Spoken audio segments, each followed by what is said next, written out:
आज चर्चा करेंगे धार्मिक चमत्कारों पर। कितने सही, कितने गलत, इनका परीक्षण आज के वीडियो में आपको पसंद आएगा। सुनिएगा। धर्म में चमत्कार का कोई स्थान नहीं होता है। धर्म, जैसा कि जानते हैं कि धारते इति धर्मः, हर वस्तु, हर पदार्थ, हर कण, हर जीव, सबका अपना धर्म होता है।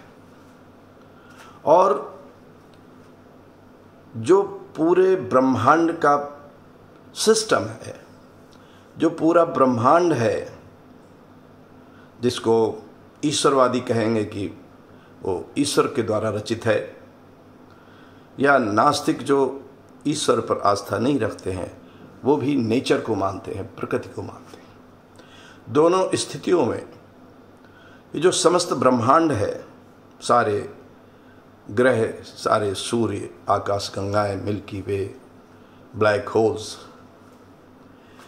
सब एक निर्धारित प्रक्रिया के अनुसार चलते हैं।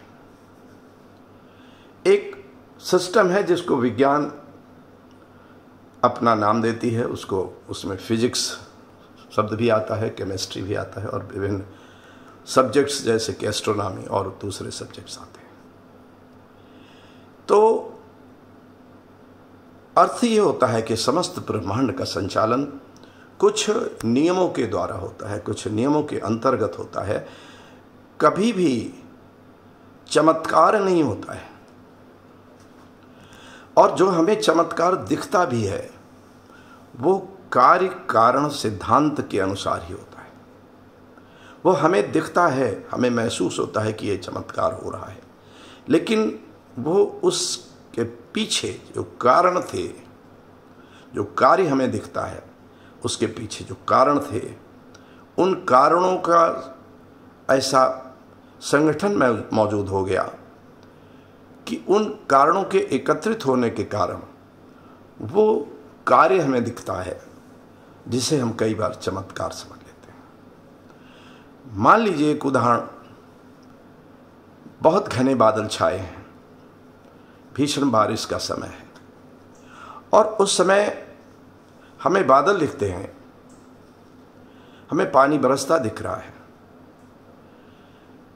लेकिन इसके अलावा और हमें उस समय कुछ भी नहीं दिखता है। लेकिन अचानक तड़ित, जिसको आकाशीय बिजली कहते हैं, वो दिखती है और भीषण गर्जना होती है।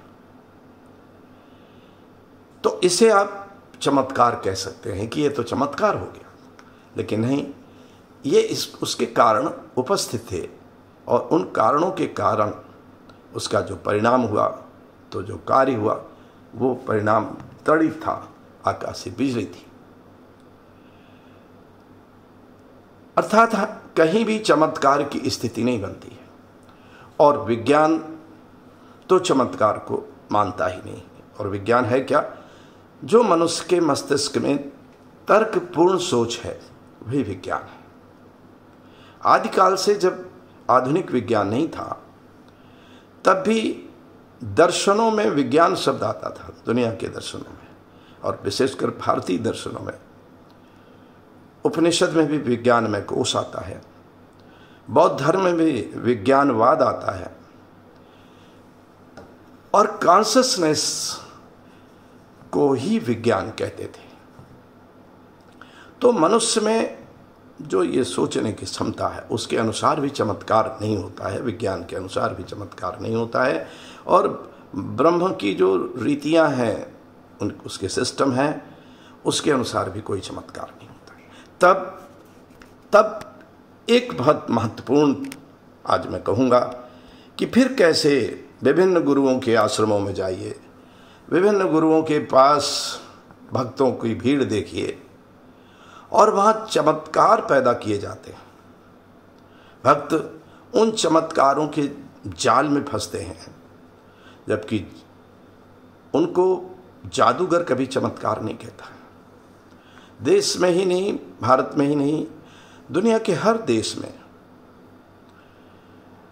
जादूगर मिलते हैं, मैजिशियन मिलते हैं, जो अद्भुत तरीके से चमत्कार पैदा कर देते हैं, लेकिन वे इतने सच्चे होते हैं, इतने साफ दिल के होते हैं कि वे कभी नहीं कहते हैं कि उन्होंने चमत्कार पैदा किया। वो कहते हैं कि ये मेरे हाथों की सफाई है, या कहते हैं ये वैज्ञानिक विधियों की चाल है जिसको आप समझ नहीं पा रहे हैं, और ये चमत्कार के रूप में आप देखते हैं। मगर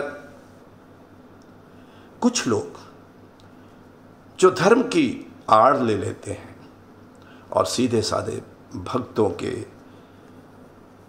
मन में भटकाव पैदा कर देते हैं और उनको एक ऐसा विश्वास पैदा करके दिखाते हैं कि उनके सारे दुखों का निराकरण, उनकी सारी समस्याओं का निराकरण उनके चमत्कार से हो जाएगा। कई तो पर्चा लिखने लगते हैं और पहले ही जब भक्त पहुंचता है तो उसको बताते हैं कि हम तुम्हारे बारे में इतना सब जानते हैं, बिना मिले बिना बात किए, और ऐसे ऐसे उदाहरण पेश करेंगे कि भक्त फिर ताली बजाते हैं और लगता है कि अब सारे दुखों का अंत उसके होने वाला है और एक ऐसा चमत्कार होगा जिससे सारी समस्याओं का हल हो जाएगा। मगर होता क्या है, कभी आप इन भक्तों के यहाँ जा जा करके सर्वे करिए। कुछ दिन तक उनका भक्ति बहुत तीव्रता से चलता है, भक्ति भाव चलता है, लेकिन कुछ दिनों बाद फिर उनके मोह भंग की स्थिति आती है। हम जितने भी समाज के लोग हैं, जागरूक लोग हैं, और विशेषकर जो धर्म अध्यात्म के क्षेत्र में हैं, उनको चाहिए, उनका दायित्व भी है, उनका फर्ज है कि चाहे वो जिस धर्म के हों, चाहे हिंदू हों, इस्लाम हो, सिख हों,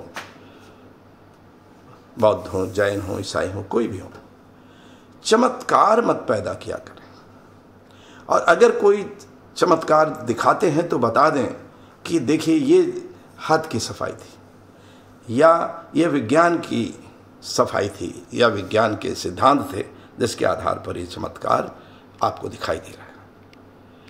पानी में आग लगाना, आप सोडियम डाल दीजिए तो पानी में आग लग जाएगी। बिना आग लगाए केवल सोडियम का एक टुकड़ा डालने से पानी में आग लग जाएगी।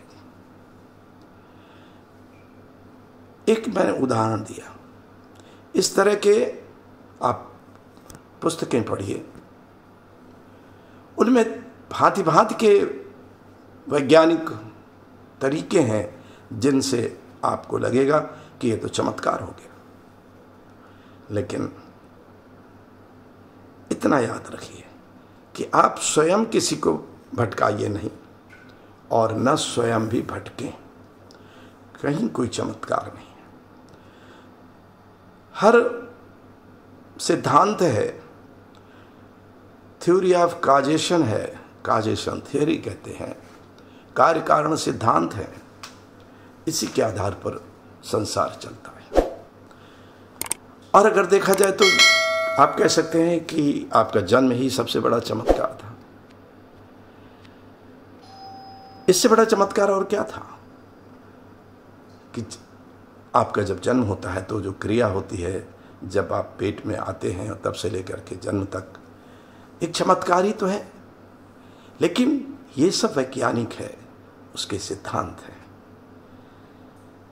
ऐसा नहीं हो सकता है कि मिट्टी से कोई जीव पैदा कर दें, आप हाथ के दिखा करके आप उसमें जीवन डाल दें, ऐसा नहीं हो सकता।